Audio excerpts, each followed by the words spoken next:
Let's talk about The Beekeeper, and I will be brutally honest with Jason Statham. Jason Statham, disconnected, speaking little and lacking interaction. He shows up, delivers some punches, and moves on while we spend time with the FBI characters. It's disappointing because I genuinely believe Jason Statham is a big actor. Also, this movie reminds me of John Wick. You know, it's like you can see the similarities and influences. Now allow me to provide you with a brief overview of the storyline. Everyone, need your attention, please. I'm gonna burn this place to the ground. What's the story? In the movie The Beekeeper, the character Adam Clay leads a life as a beekeeper on Eloise Parker's ranch. However, when Eloise becomes a victim of scammers and loses her life savings, she tragically takes her life.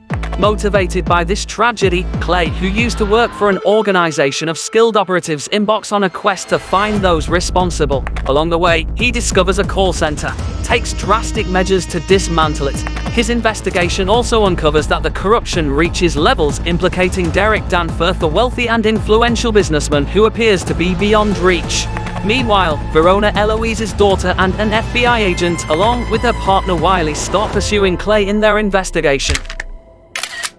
The movie had some confusing decisions. Honestly, when I saw the poster, I thought it was going to be Jason Statham as a superhero named Beekeeper who has the power to control bees like Ant-Man and slash or transform into a swarm of bees like Luke Evans' Dracula, turning into bats in Dracula Untold. And then I found out what the movie really was and was thoroughly disappointed. Furthermore, examples of these are other perplexing decisions in this movie. For instance, they introduced a character portrayed as important by giving her 2 significant scenes. However, she suddenly disappears from the movie without any explanation. Additionally, out of nowhere, they introduce a character who is quickly discarded after only 30 seconds on screen. Another confusing decision is the inclusion of 3 teams of villains, each with their own unique and colorful leader. However, these teams are constantly switched out throughout the movie.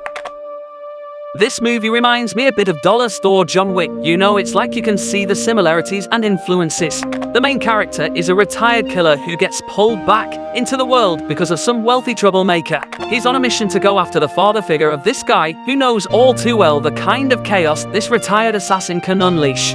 There's this secret underground call center involved which feels like someone thought, hey, let's do something similar to John Wick, but with a beekeeper twist. However, unlike John Wick, there are moments in the half where the action slows down a bit. The characters. 1. Jason Statham. Oh, what the fuck, bro? Don't move.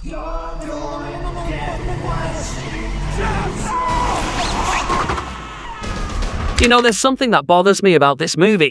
I'm a fan of Jason Statham. I always root for him to find his next big action franchise. In this film, it feels like he's just going through the motions. It's hard to differentiate his character from his movies where he played similar roles, always stoic and quiet. Don't get me wrong, I appreciate his ability to get things done. Those earlier films had a personality and charm to them.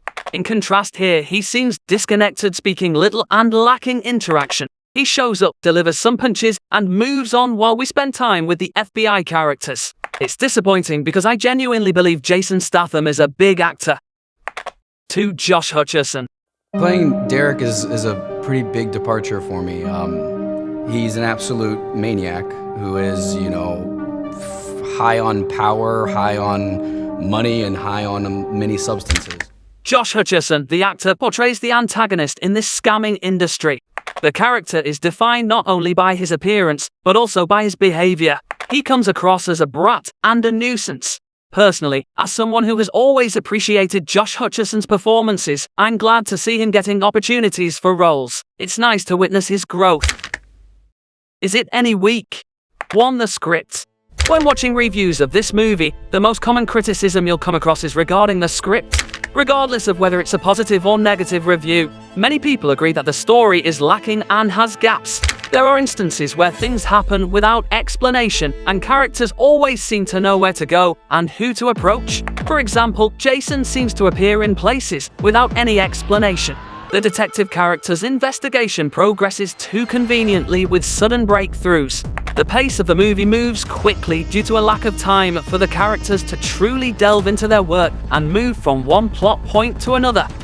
If you take a moment to think about it, the whole concept falls apart. This movie will be a disaster or an enjoyable experience purely based on your ability to switch off your critical thinking and simply appreciate an action-packed film for what it is. There's no need to take it seriously or overanalyze the plot. It's just an opportunity for Jason to pummel around 50 guys for 90 minutes.